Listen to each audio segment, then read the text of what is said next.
સુરતના વરાછા વિસ્તારમાં 32 વર્ષીય સાવકા પિતાએ 13 વર્ષીય પુત્રીને હવસનો શિકાર બનાવી હોવાની હિચકારી ઘટના પ્રકાશમાં આવી છે।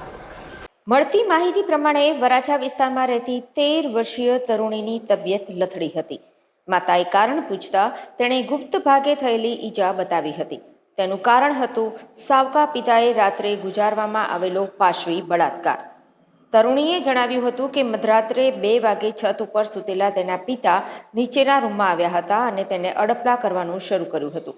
બાજુમાં જ નાની બહેન અને 2 સાવકા ભાઈઓ સૂતા હોવા છતાં પણ અવાજ કે પ્રતિકાર કરવાની હિંમત કરી શકી ન હતી। હવસખોર પિતાએ સવાર સુધી તેની સાથે વિકૃત વાસનાનો ખેલ ખેલ્યો હતો।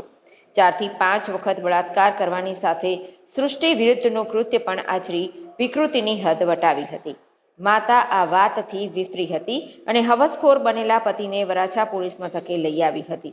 તેની વિરુદ્ધ બળાત્કાર અને સૃષ્ટિ વિરુદ્ધના કૃત્ય બદલ ફરિયાદ નોંધાવતા પોલીસે હવસખોર પિતાની ધરપકડ કરી વધુ તપાસ હાથ ધરી છે। બિહારની વતની યુવતીનો પ્રથમ પતિ 2 પુત્રીને જન્મ આપ્યા બાદ અન્ય યુવતી સાથે ભાગી ગયો હતો। 2 પુત્રીને લઈ યુવતી સુરતમાં ભાઈને ત્યાં રહેતી હતી। 10 વર્ષ પહેલા યુવતીએ એક યુવક સાથે લગ્ન કર્યા હતા। તેના થકી 7 અને 4 વર્ષના 2 પુત્ર પણ થયા હતા। ગતરાત્રે દંપતી છત ઉપર સૂતું હતું, પરંતુ પતિ તેને ઊંઘતી છોડી નીચે આવી સાવકી પુત્રીને ચૂંથી રહ્યાનું જાણી વિફરી હતી। આ હવસખોરને પત્નીએ માર મારી ચહેરો લોહી લુહાણ કરી નાખ્યો હતો। એને પગલે હવસખોરના હોઠ સહિતનું મોઢું સૂજી ગયું હતું। સુરત શહેરના વરાછા પોલીસ સ્ટેશનમાં ગઈકાલે એક સગીર વયની દીકરી ઉપર તેના સાવકા પિતાએ બળાત્કાર તેમજ છેડતી તેમજ પોક્સો એક્ટ હેઠળ ગુનો આચરેલ હોવાની આ દીકરીની માતાએ ફરિયાદ નોંધાવેલ છે।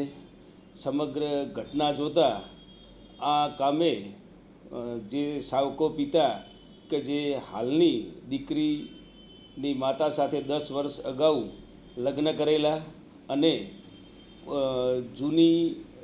જૂના પિતાની 2 દીકરીઓ તેમજ હાલના લગ્ન જીવન દરમિયાનના 2 સંતાનો એમ 4 સંતાનો સાથે એનો પિતા રહેતો હતો અને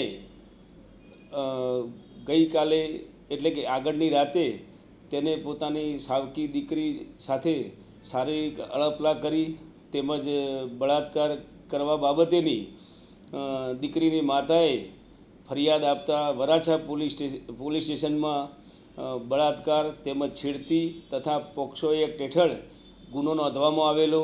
તાત્કાલિક આ ગુનાની નોંધણી કરી અને માનનીય પોલીસ કમિશનર શ્રી સુરત શહેર તેમજ સ્પેશિયલ કમિશનર શ્રી તેમજ ડીસીપી ઝોન 1 સરના માર્ગદર્શન હેઠળ પોલીસ ઇન્સ્પેક્ટર શ્રી વરાછા તેમની ટીમે તાત્કાલિક આરોપીને ડિટેન કરી અને ધરપકડ કરવામાં આવેલી અને FSLની મદદ લઈ વૈજ્ઞાનિક ઢબે તાત્કાલિક તપાસ હાથ ધરવામાં આવેલી છે।